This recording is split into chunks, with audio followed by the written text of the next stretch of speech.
El antiguo Egipto fue invadido en repetidas ocasiones durante sus 4000 años de historia.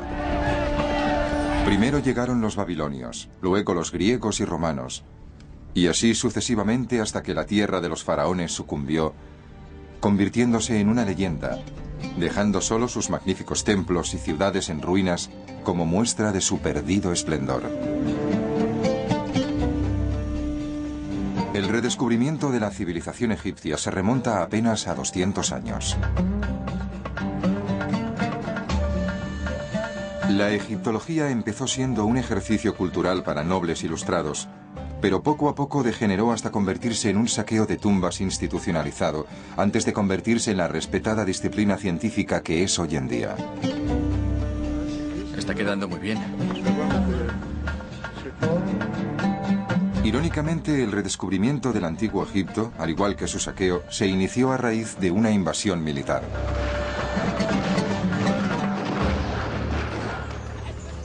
Seguiremos los pasos de ladrones, aventureros, científicos y exploradores que se embarcaron en la búsqueda del antiguo Egipto.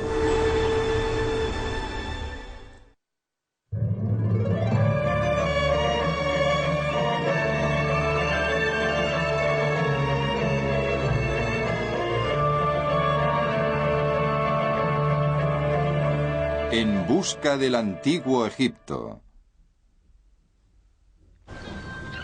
Aventureros y saqueadores. Durante siglos, los extranjeros, fascinados y maravillados, propagaban historias de la tierra de los faraones. De hecho, sobre su geografía y sus gentes existen más historias míticas que hechos comprobados, y su pasado más remoto es una mezcla de leyendas y mitos. Los informes sobre monumentos gigantescos y templos en ruinas alimentarán historias fantásticas y cuentos fabulosos sobre una raza antigua de gigantes. Los primeros restos momificados de difuntos egipcios que llegaron a Europa fueron molidos para usarlos como medicina, pues se creía que tenían poderes mágicos.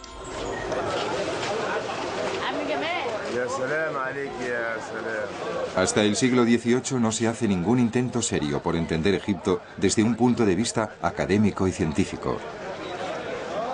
La primera chispa de interés por Egipto nace de una de las figuras más imponentes de la historia, Napoleón Bonaparte. En la década de 1790, Napoleón empieza a soñar con un imperio mundial. Como primer paso, decide invadir y conquistar el misterioso y desértico Egipto, puerta del continente africano.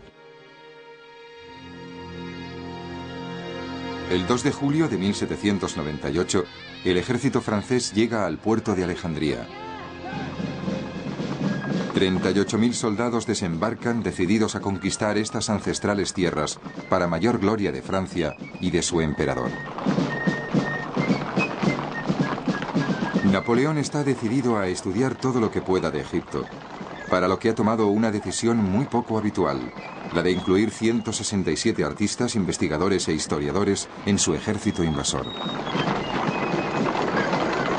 Entre esos hombres ilustrados se encuentra el barón Dominique Vivant Denot. Denot tiene los antecedentes típicos del caballero francés de buena familia. Fue cortesano en tiempos de Luis XVI, artista de cierto talento y escritor de una novela erótica, creada para divertir a sus amigos de la corte, aunque no fue ni mucho menos una persona de formación académica. Denot, en sus propias palabras, nos dice: Nunca he estudiado nada. Estudiar me aburre mucho, pero me encanta observarlo todo.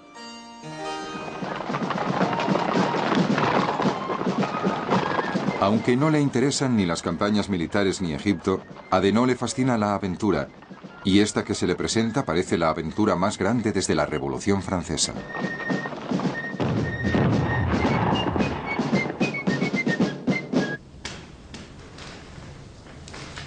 Antes de trasladar su enorme ejército al desierto egipcio, Napoleón funda el Instituto de Egipto para supervisar la labor de sus historiadores. Se reúne con ellos y les encomienda personalmente que investiguen todo lo que puedan sobre estas antiguas tierras, que pronto formarán parte del Imperio francés. Denot es asignado a la sección de literatura y arte. Como no le apetece trabajar en equipo, Denot opta por seguir su propio camino. Se pasea por las calles de El Cairo con la pluma en la mano y entra en las casas, ansioso por anotar todo lo que le parece interesante. El resultado es una serie de esbozos de retratos de los habitantes de El Cairo. Pero Denot está deseando saber más. Tenía una enorme sensación de bienestar en El Cairo, pero no fue por eso por lo que abandoné París. No tenía por qué preocuparse. A los pocos días, Denot acompaña al ejército francés que se dirige al oeste desde El Cairo hacia las antiguas e imponentes pirámides. Y allí se encuentran cara a cara con el ejército de Murad Bey, jefe de los temibles mamelucos turcos y pachá de todo Egipto.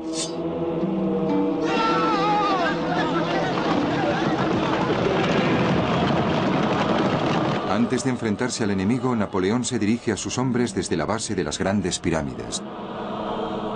Pensad que desde lo alto de estos monumentos, 40 siglos de historia nos contemplan.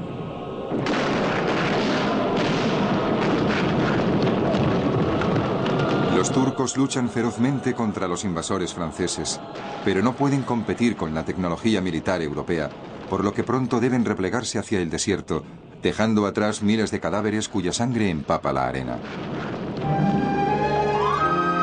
Incluso mientras la batalla se desarrolla a su alrededor, Denot y sus colegas contemplan maravillados la gigantesca imagen de la Esfinge que se eleva por encima del humo de los cañones franceses.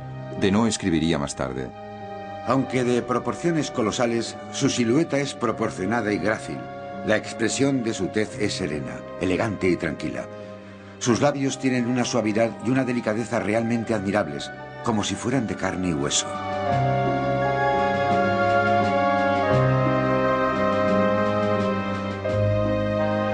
Después de la batalla, los estudiosos empiezan a observar los monumentos de la meseta de Giza y a comprender su auténtica grandeza.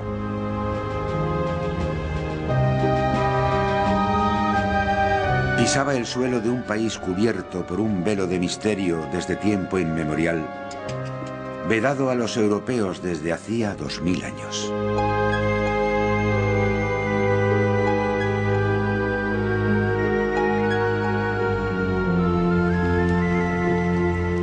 Denot y un selecto grupo de colegas se unen a una división que se dirige al sur para perseguir a los turcos que han huido hacia el desierto. Mientras avanzan por las vastas arenas, los europeos se sorprenden por el número y el tamaño de las ruinas que se encuentran por todo el desierto, que parecen no tener fin.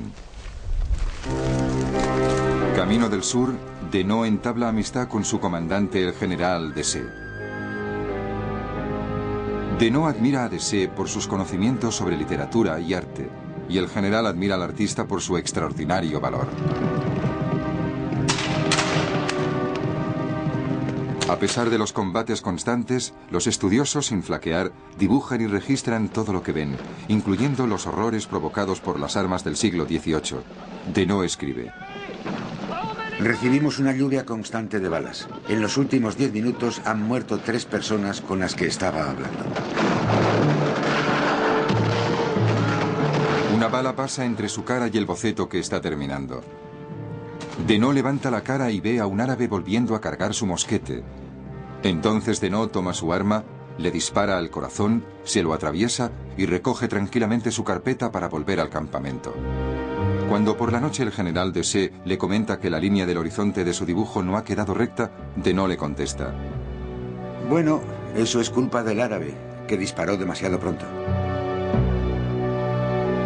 En enero de 1799, el ejército ha llegado a la antigua capital, Tebas. Allí, Denot contempla una escena extraordinaria. Cuando alcanzamos la ciudad, vimos un fantasma del lejano pasado.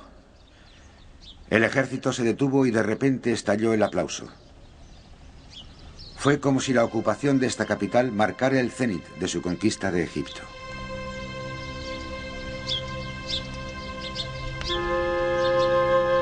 Los soldados se ofrecieron inmediatamente para que pudiera dibujar apoyándome en sus rodillas, mientras que otros formaron un círculo a mi alrededor para darme sombra.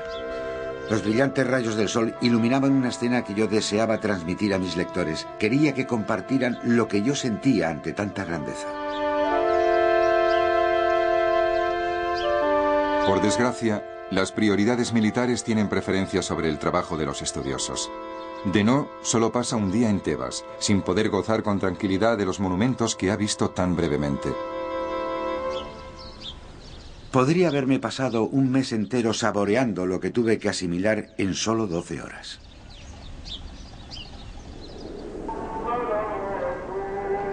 Pocos días después, el ejército llega a Esna. Aquí los antiguos egipcios habían construido un templo que en la actualidad se halla en pleno centro de la ciudad. Cuando entra en el santuario, Denot descubre con horror que unos nativos lo están usando como vivienda.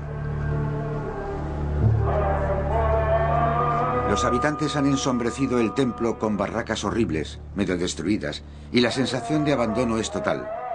Habría que echarles de aquí. El pórtico se encuentra en buen estado de conservación y presenta gran variedad de relieves. Se compone de 18 columnas con capiteles campaniformes. Me he esforzado por reflejar el monumento de la forma más exacta y viva que he podido. Pero los estudiosos no se limitan a dibujar los edificios. También copian minuciosamente los incomprensibles jeroglíficos que los cubren. Llevan más de un año recogiendo muestras de ese extraño lenguaje pictórico, sin tener ni idea de cómo descifrarlo, con la esperanza de que las futuras generaciones puedan desentrañar sus secretos.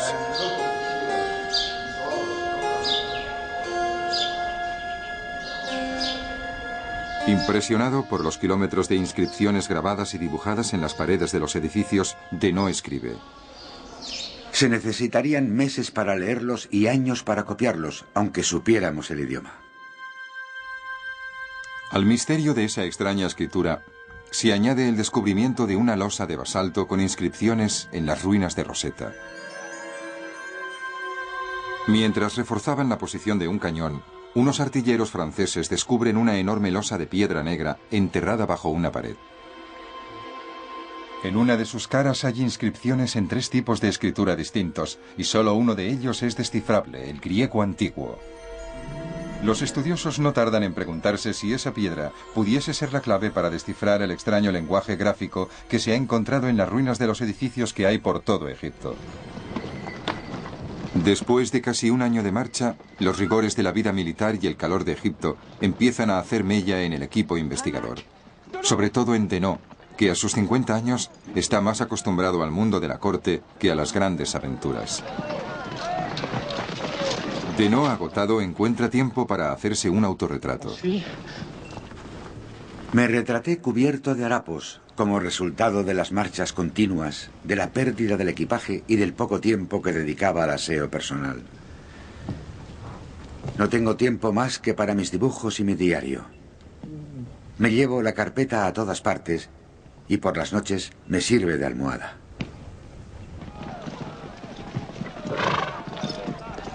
A pesar de las duras condiciones de vida y la falta de suministros, el ejército de Napoleón sigue avanzando lentamente. Egipto se ha convertido en un gran campo de batalla y la situación de los invasores franceses se vuelve cada vez más desesperada.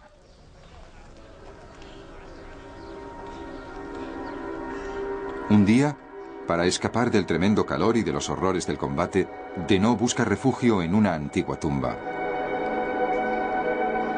Maravillado, descubre un antiguo papiro con textos. No sabía qué hacer con mi tesoro. Casi no me atrevía ni a tocar este antiguo papiro, ni era capaz de confiar su custodia a nadie más. Fascinado por el rollo de papiro que ha encontrado, se da cuenta de su auténtica importancia. Fue la primera vez que vi imágenes en forma de escritura. Los egipcios debían de tener libros. Cuando las tropas francesas llegan a Asuán, cerca de la frontera sur de Egipto, gran parte del equipo científico se ve incapaz de seguir adelante, incluido Denot. El equipo se queda en la isla de Elefantina y tiene tiempo para revisar su trabajo, comparar notas y recuperarse. Fue el mejor momento de mis viajes. Tenía 8 meses de trabajo por analizar y la suerte de no tener a nadie que me presionara. Denot convierte la isla de Elefantina en su hogar, un centro de descanso y de investigación. Denot visita en barco los templos de Filas e investiga el misterioso culto a la diosa Isis.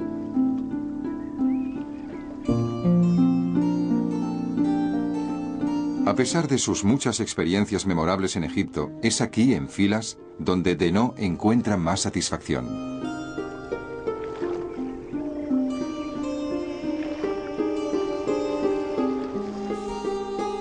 En poco más de un año, la comisión de Napoleón que investiga los monumentos de Egipto ha acumulado miles de cuadernos de notas, llenos de opiniones, suposiciones y deducciones. Los artistas han creado casi 10.000 dibujos, de los cuales más de 1.000 han sido hechos por Denot. Finalmente, recuperadas sus fuerzas, Denot regresa a El Cairo, donde entrega personalmente su trabajo a Napoleón Bonaparte. Entusiasmado por la gran cantidad de trabajo realizado, Napoleón nombra 2 comisiones para compilar todas las investigaciones en Francia. Y aunque los ingleses echan a los franceses de Egipto al cabo de pocos meses, las investigaciones de la comisión continúan. El resultado es el primer estudio formal sobre el antiguo Egipto, la gigantesca Descripción de Egipto.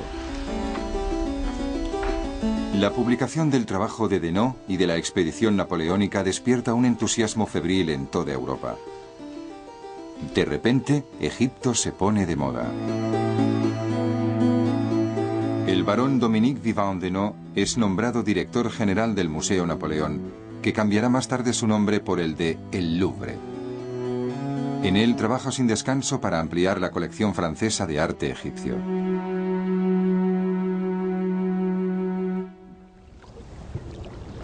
Los viajeros llegan de Francia, Inglaterra, Alemania y Suiza para ver por sí mismos las maravillas que revelan estos libros. Las historias y los dibujos que traen de sus viajes ayudan a aumentar la creciente popularidad del antiguo Egipto.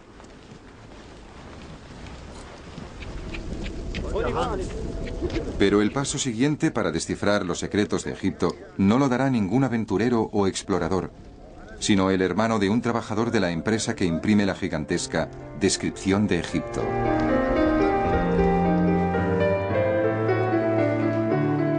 Jacques-Joseph Champollion está seguro de que a su hermano menor, Jean-François, tímido y encerrado en sus libros, le interesarán los curiosos textos jeroglíficos que salpican las ilustraciones. Jean-François Champollion es sin duda un niño prodigio.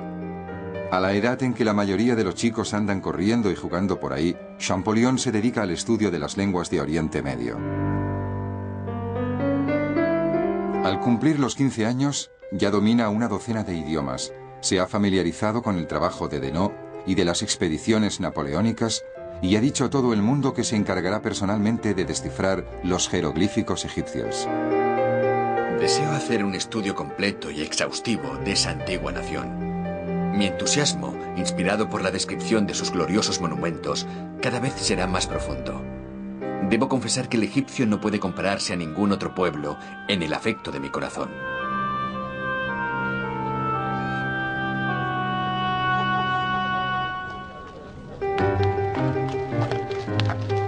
En 1807, Champollion cumple 17 años y se traslada a París.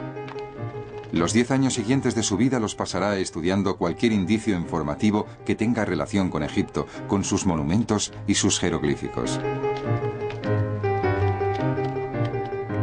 Repasa las notas y los diarios de los veteranos de la campaña napoleónica y frecuenta constantemente las salas y los sótanos de la colección egipcia del Louvre.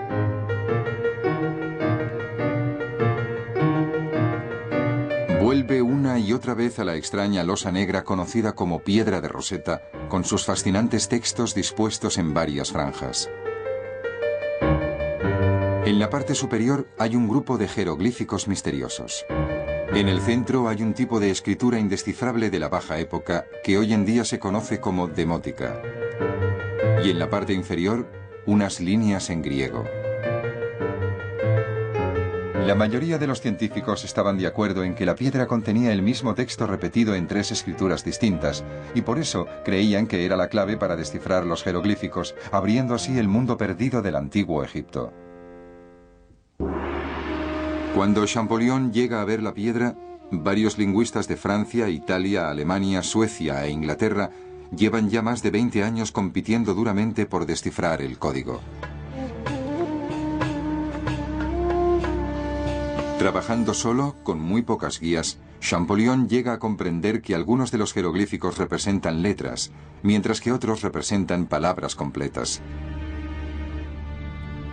Ese descubrimiento, combinado con sus conocimientos de idiomas de Oriente Medio, le da una ventaja decisiva. Tras casi un año de lucha con los jeroglíficos, Champollion consigue establecer una correspondencia entre estos y el texto griego.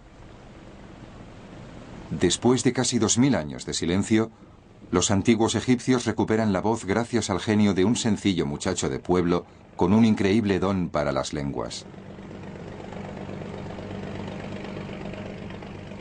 En septiembre de 1829, Champollion, a sus 31 años, presenta sus descubrimientos a la Academia Francesa. El descubrimiento de Champollion desata una fuerte discusión académica. A muchos académicos les cuesta aceptar los nuevos descubrimientos. Pero en Europa no se habla más que del brillante joven que ha descifrado el código jeroglífico.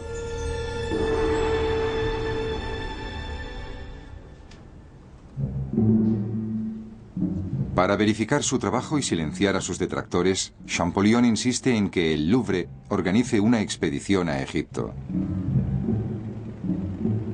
Después de años de investigación, Champollion visitará por fin Egipto y comprobará por sí mismo si sus años de estudio para descifrar su código permiten hablar finalmente a las piedras del antiguo Egipto.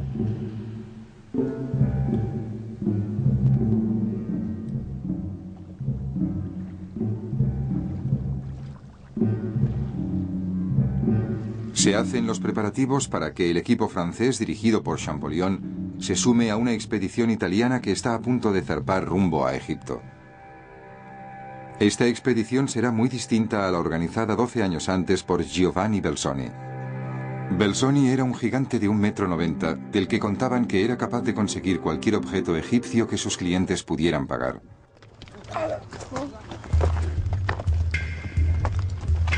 Belzoni, que fue forzudo en un circo, monje, bailarín e ingeniero, era ahora el mejor experto del mundo en arqueología egipcia.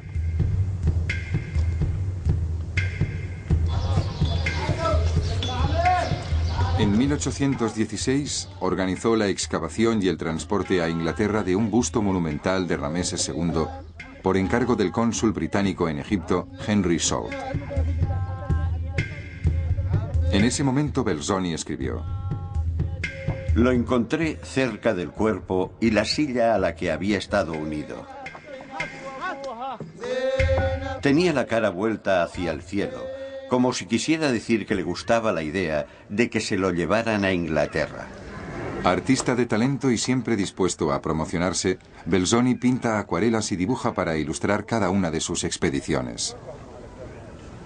Esos dibujos, combinados con una serie de triunfales presentaciones en solitario, le convierten en uno de los aventureros más conocidos del mundo.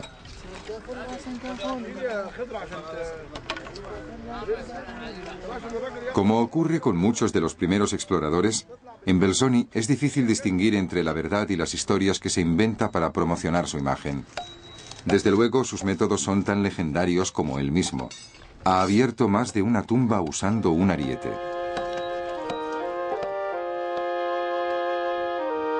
Pero incluso el gran Belzoni tiene rivales que desentierran tesoros por todo Egipto. Bernardino Drovetti le hace una competencia tan tremenda a Belzoni que las historias de sus rivalidades llenan titulares en los periódicos de toda Europa. Para evitar una guerra de saqueos sin contemplaciones, los dos se han repartido Egipto a medias. Drovetti se queda todo lo que haya al este del Nilo, mientras que Belzoni puede reclamar los derechos de excavación de todo lo que encuentre al oeste.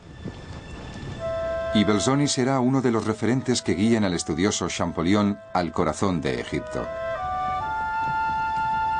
Belzoni no era muy distinto del nervioso e hipersensible Champollion.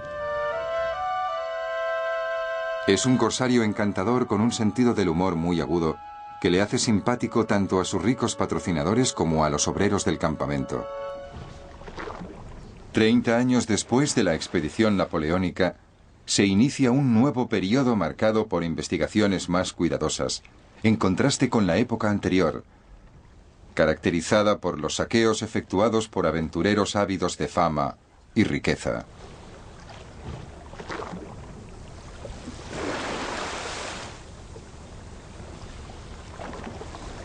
Al día siguiente, Champollion lleva a sus hombres a tierra y escribe en su diario: He llegado a estas tierras de Egipto por las que tanto he suspirado.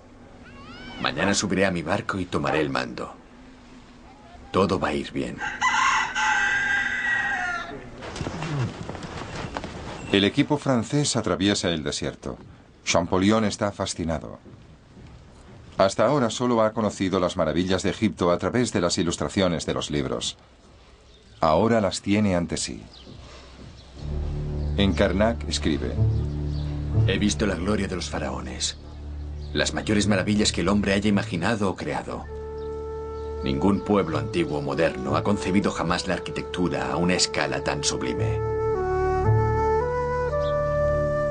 Por fin en Karnak, el resultado de los años de trabajo de Champollion cobra sentido. Es el primer hombre en 2000 años que puede leer las escrituras que adornan las paredes del templo. Los estudiosos han iniciado un estudio sistemático de estos monumentos antiguos, pero estos solo le hablan a Champollion.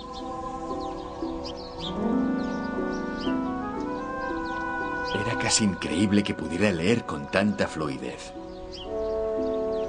Este es mi padre. Yo soy su hijo. Me ordenó que me sentara en su trono cuando era apenas un bebé. Me engendró como testimonio de su amor. La expedición sigue hasta las profundidades del desierto egipcio, y el humor de Champollion pasa del entusiasmo al desánimo y viceversa. Ante las ruinas desperdigadas del templo de Amenofis III se deprime. Anda entre los escombros, murmurando entre dientes sobre la irreparable pérdida de ese gran monumento. Aquí había 18 colosos, y el más pequeño de todos medía 6 metros. Todos esos monolitos están destrozados, y sus enormes miembros desperdigados por el suelo.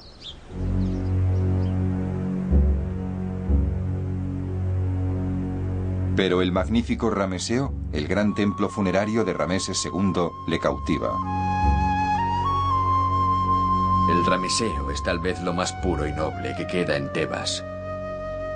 La imaginación se desboca cuando pensamos que este fue el último refugio de los príncipes más famosos de la historia del antiguo Egipto.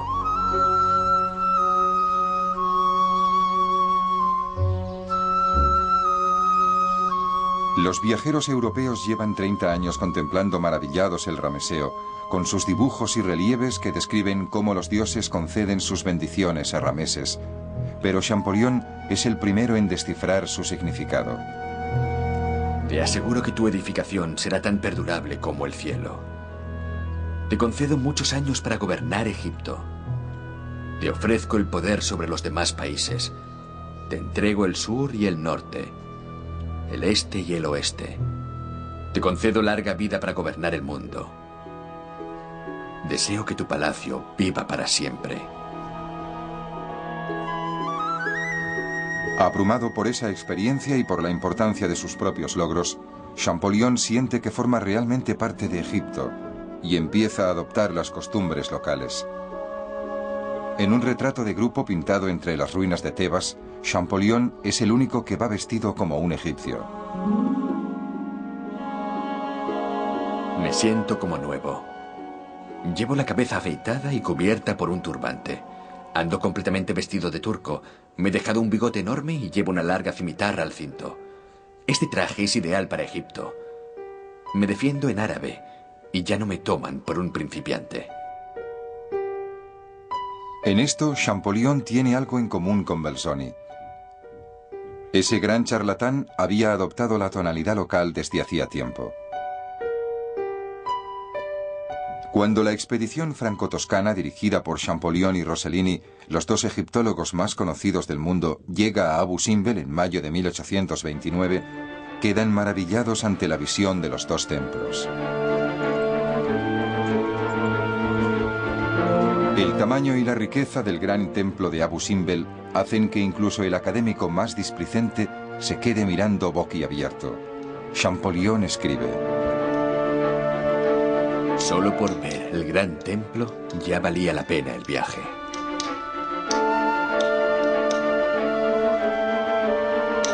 A pesar del peligro de la arena y los desprendimientos, muchos miembros del grupo, incluyendo a Rossellini y Champollion, inician la peligrosa ascensión hasta la entrada del templo. Teníamos que despejar la entrada para dejar un pequeño paso libre de esa arena infernal que amenazaba con cubrirlo todo. Me desnudé casi completamente y me puse boca abajo ante una pequeña abertura de la puerta. Era como estar en la puerta de un horno, y al deslizarme dentro del templo, hacía una temperatura de 52 grados.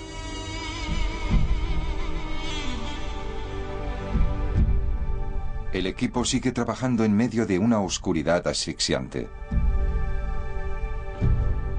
Rossellini, Ricci y yo mismo, y uno de nuestros acompañantes árabes, con velas en la mano, paseamos por ese increíble edificio.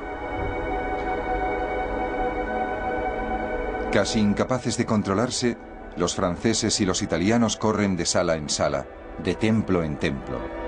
Los muros tenían grabados enormes bajorrelieves que describían las conquistas del faraón en África.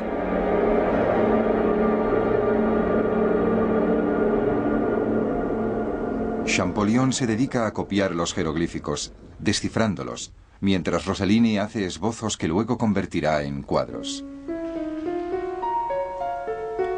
Trabajan sin parar, casi sin comer, y bebiendo solamente el agua del Nilo. Bajo la tensión creciente, el frágil cuerpo de Champollion empieza a ceder. Más de una vez, otros miembros de la expedición le encuentran inconsciente, con sus notas desperdigadas por el suelo.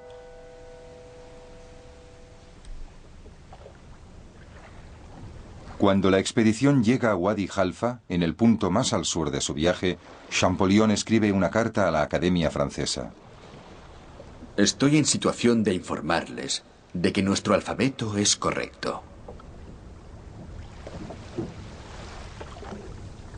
Por fin, después de meses bajo el calor sofocante de Egipto, Rossellini y Champollion vuelven a casa. Mientras Belzoni es recibido como un héroe, Champollion es recluido por una orden de cuarentena. Ante el temor de que la peste exista aún en el Oriente Próximo, las autoridades francesas le mantienen aislado durante meses. Confinado en una celda húmeda, su salud sigue empeorando. En una carta a un amigo escribe: Me han tratado como si tuviera la peste. Me han encerrado en un lugar sucio y triste. En estas condiciones casi imposibles, Champollion consigue completar su libro de jeroglíficos y gramática egipcia.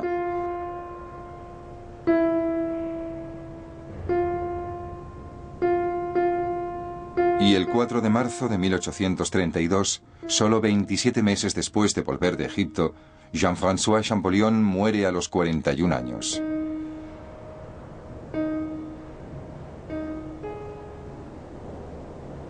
Su libro, Los principios sagrados de la escritura egipcia, acompaña a la última publicación de Belzoni en la lista de los más leídos en toda Europa.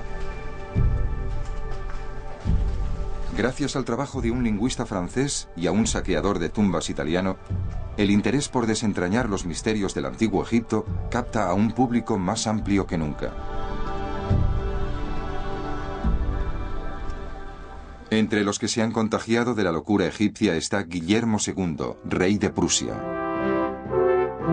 Para evitar que el pueblo alemán se quede atrás en la carrera por los tesoros y la gloria de Egipto, el rey Guillermo empieza a buscar un candidato adecuado para que se convierta en el primer egiptólogo oficial de Prusia. Entre los miembros de la corte del rey Guillermo está un estudiante universitario de 23 años que se llama Karl Lepsius. Pocas semanas después de la muerte de Champollion, Lepsius había completado una tesis sobre la traducción de unas complicadas inscripciones latinas.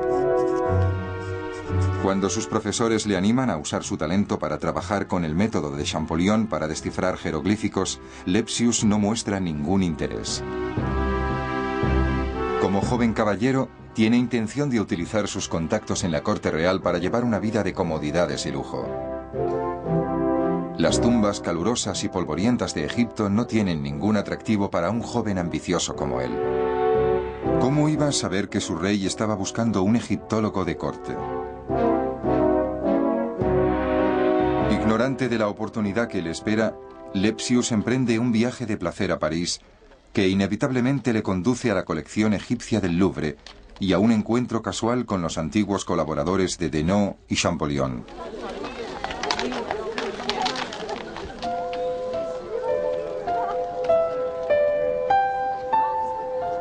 Devorando los manuscritos de Champollion, Lepsius comprende que con su muerte, la egiptología se ha convertido en un campo abierto que solo espera un líder brillante y carismático. Las vacaciones de Lepsius en París se convierten en un viaje de 3 años por Europa. Devora hasta el último rastro de información disponible sobre Egipto. Escribe notas y más notas sobre Egipto y la traducción de los jeroglíficos. Finalmente, su trabajo capta la atención del rey Guillermo. Por fin hay alguien digno de guiar una expedición alemana a Egipto. Guillermo II se ofrece a financiar con dinero y provisiones la expedición de Lepsius, y para asegurarse de que no quede detenida esperando permisos cuando llegue a Egipto, el rey escribe una carta personal al pachá y manda unos cuantos regalos pequeños pero caros para ganarse la colaboración de los egipcios. Lepsius define un objetivo muy ambicioso para la expedición. Viajará durante 3 años Nilo arriba, desde Egipto al Sudán, estudiando todos los lugares importantes entre Egipto y el desierto de Sinaí. Como buen prusiano, Lepsius demuestra ser un genio de la organización, y los egipcios, gracias a la buena voluntad del pachá, le ofrecen toda la ayuda posible. Docenas de porteadores egipcios, guías, trabajadores y científicos se unen a la expedición alemana compuesta por 9 hombres. Tengo ante mí las ilustraciones de la descripción de Egipto. Gracias a ellas podemos seguir prácticamente cada paso de su viaje. La expedición avanza a través de Egipto Nilo arriba y Lepsius se horroriza ante los robos que llevan a cabo los museos y los ladrones de tumbas locales. Muchos de los templos descritos en las crónicas napoleónicas han desaparecido, desmontados y embarcados hacia Europa piedra a piedra.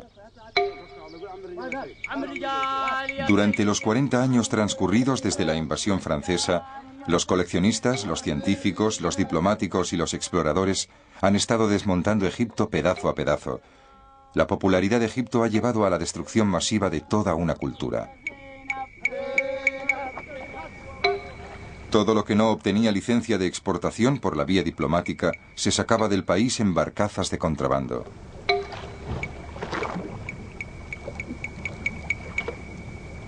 Puede que los franceses iniciaran este proceso durante la invasión napoleónica, pero los ingleses y los italianos se habían esforzado por alcanzarles, y gracias a hombres como Belzoni y su rival Drobetti iban ganando terreno. Lepsius no sabe qué hacer. Su único objetivo es estudiar la cultura egipcia, pero empieza a darse cuenta de que si Alemania quiere estar a la altura del resto de Europa, tendrá que llevarse todos los trofeos que pueda. Al investigar la zona que hay alrededor de las pirámides, Lepsius se sorprende porque las expediciones anteriores nunca han explorado de forma sistemática la meseta de Giza. Decide empezar la expedición por ahí. En lugar de ponerse a buscar tesoros sin ton ni son, Lepsius pasa meses en Giza, cartografiando la situación de las tumbas y anotando detalladamente todas las inscripciones. Con su persistencia, la expedición alemana ofrece el primer estudio realmente científico de las antigüedades egipcias. El volumen de su trabajo es tan extenso que los planos de reconstrucción del templo funerario de Rameses II siguen sirviendo como guía para los equipos de restauración actuales.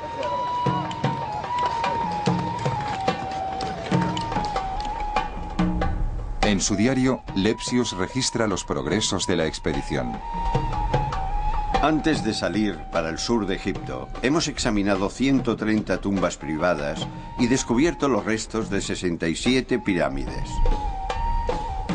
A finales de 1843, Lepsius se cruza en el camino del explorador y egiptólogo francés Émile Pries d'Avesnes. Como los demás, d'Avesnes también ha adoptado la ropa, el idioma y las costumbres locales, y aunque es un ingeniero experto, vive en una tienda beduina y se hace llamar Edris Effendi. Aunque la excéntrica forma de vida de d'Avesnes recuerda a Champollion, sus métodos son mucho más brutales que los de Belzoni o Drobetti. Si ellos eran ladrones, los actos de d'Avesnes son un puro saqueo a gran escala. La expedición alemana y la banda de saqueadores de d'Avesnes se enteran casi al mismo tiempo de que el gobierno egipcio planea demoler la sala de los antepasados del templo de Karnak y utilizar las piedras en un nuevo proyecto arquitectónico.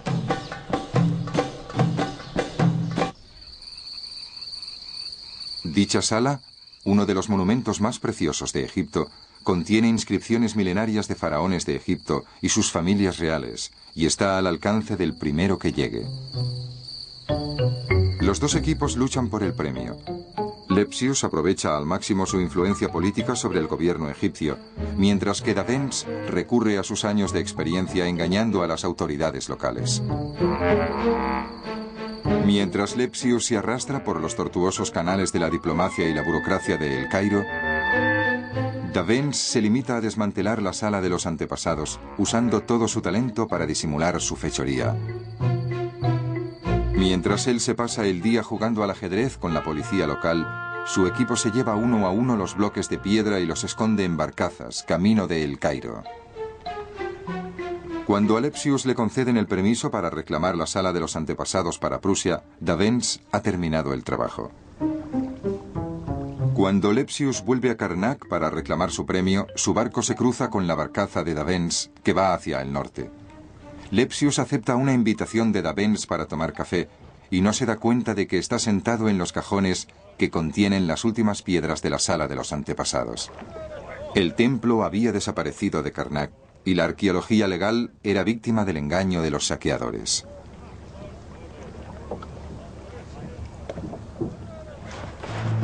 Sin desanimarse, los alemanes siguen hacia el sur, en dirección al Sudán y a Etiopía, buscando respuesta a la pregunta que se había convertido en la fuerza motora de la expedición.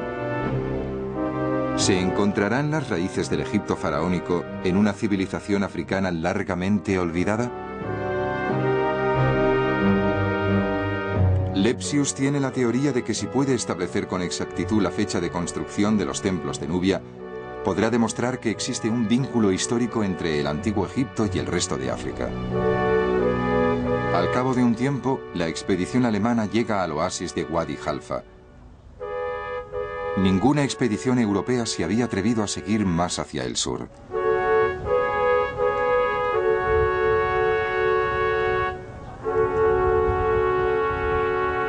En Jebel Barkal descubren el antiguo templo de Amón.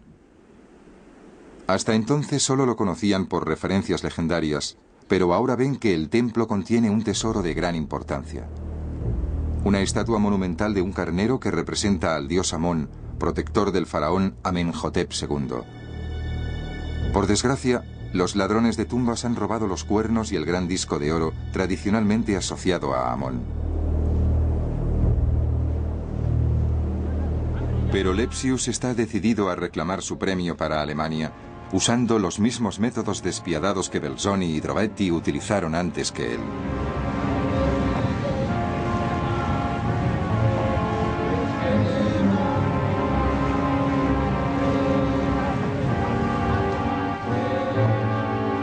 Una vez transportado a Europa, Lepsius hizo que reconstruyeran los cuernos y el disco perdidos.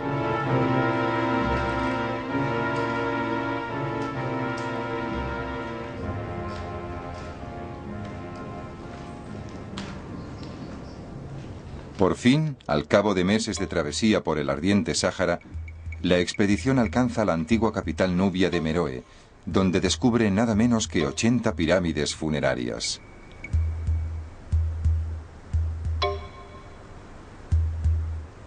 Pero incluso aquí, tan al sur, los monumentos antiguos han sido expoliados. Aquí no son los europeos los que los destrozan, sino los hombres de las tribus locales. 12 años antes, en 1834, se habían encontrado en una de las pirámides las joyas de la reina Amenishaheto, y los ladrones de tumbas locales se dedicaron al saqueo sistemático desde entonces. Negociando cuidadosamente, Lepsius consigue convencer al jefe local para que ponga fin a la destrucción de esos lugares históricos. En 1846, Lepsius vuelve triunfalmente a Prusia, siendo el primer alemán que entra en las filas de los grandes exploradores de Egipto.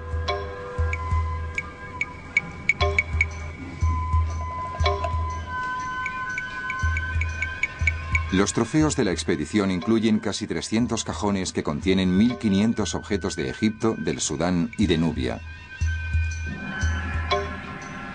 El botín incluye varias cámaras funerarias, algunas incluso intactas con todo su contenido, y los sarcófagos originales con sus momias. En su esfuerzo por detener el saqueo del antiguo Egipto, Lepsius se ha convertido en uno de sus principales expoliadores.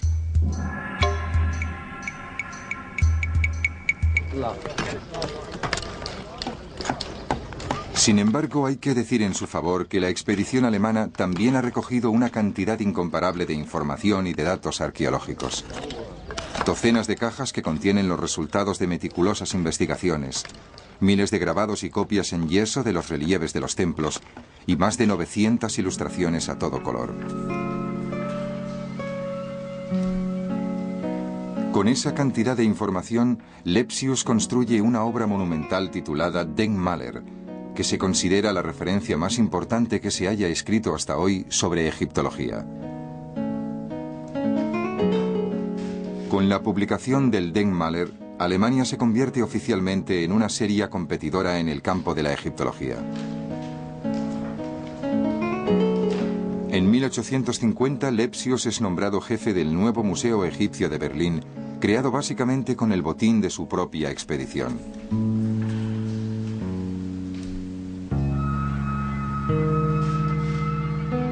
Mientras el rey Guillermo y todos sus súbditos están orgullosos de los logros de Lepsius en Egipto, los egiptólogos del resto de Europa acusan a los alemanes de saqueo en masa.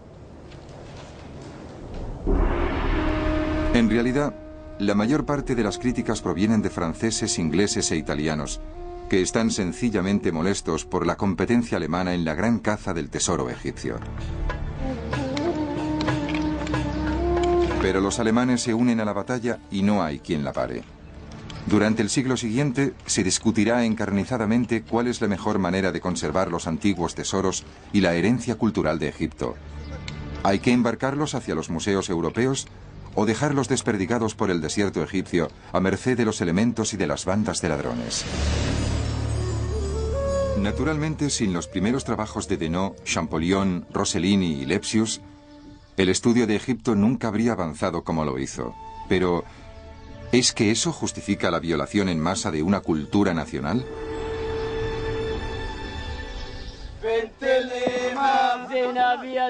Hoy en día la respuesta parece clara. La mayor parte de la herencia egipcia debe quedarse en su país de origen, donde puede ser estudiada y conservada en su entorno original. Pero hasta que se cerró el debate, 3 generaciones de egiptólogos lucharon por establecer quién tenía más derecho moral y legal para poseer los incomparables tesoros de los faraones.